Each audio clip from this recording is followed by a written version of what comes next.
আসসালামু আলাইকুম ওয়া রাহমাতুল্লাহ। হযরতে আবু বারজা আসলামী রাদিয়াল্লাহু তাআলা আনহু হতে বর্ণিত, তিনি বলেন যে নবী করিম সাল্লাল্লাহু আলাইহি ওয়াসাল্লাম বলেছেন, লা তাযুলু কদমা আবদিন হাত্তা ইউসআলু আন খামসিন। কিয়ামতের দিন মহান পাক রব্বুল আলামিন প্রত্যেকটা মানুষকে, প্রত্যেকটা ব্যক্তিকে পাঁচটি প্রশ্ন করবে। হাত্তা ইউসআলু আন খামসিন, যতক্ষণ পর্যন্ত সে পাঁচটি প্রশ্নের উত্তর কেউ না দিতে পারবে, অতক্ষণ পর্যন্ত কোনো বান্দা আল্লাহর দরবার থেকে এক পাও সরাতে পারবে না।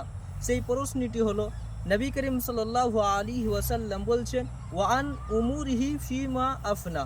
তোমাকে যে আমি উমার দিয়েছিলাম, অর্থাৎ বয়স দিয়েছিলাম, সেই বয়সগুলিকে তুমি কোথায়, কোন কাজে লাগিয়ে শেষ করে দিয়েছো। দ্বিতীয় নম্বর, মহান পাক রব্বুল আলামিন প্রশ্ন করবে, ওয়ান ইলমিহি ফিমা ফাআলা। তোমাকে যে আমি ইলিম দিয়েছিলাম, সে ইলিম অনুযায়ী তুমি মানুষকে শিক্ষা দিয়েছো কি দাও নাই। তৃতীয় নম্বর, মহান পাক রব্বুল আলামিন প্রশ্ন করবেন, ওয়া আম মালিহি মিন আইনা ইকতাসাবাহু। তুমি কোথা থেকে এত মাল উপার্জন করলে। চতুর্থ নম্বর, মহান পাক রব্বুল আলামিন প্রশ্ন করবেন, ওয়া ফিমা আনফাকা, এবং তুমি কোথায় এই মালগুলিকে কি কাজে লাগিয়ে শেষ করে দিলে। পাঁচ নম্বর, মহান পাক রব্বুল আলামিন প্রশ্ন করবেন, ওয়া আন জিসমিহি ফিমা আবলা।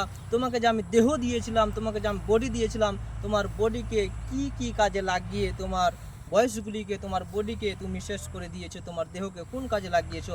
এই পাঁচটি প্রশ্ন মহান পাক রব্বুল আলামিন করবেন। আর এই পাঁচটি প্রশ্নের উত্তর না দেওয়া পর্যন্ত কোনো ব্যক্তি আল্লাহর দরবার থেকে এক পাও সরাতে পারবেন না। আসসালামু আলাইকুম।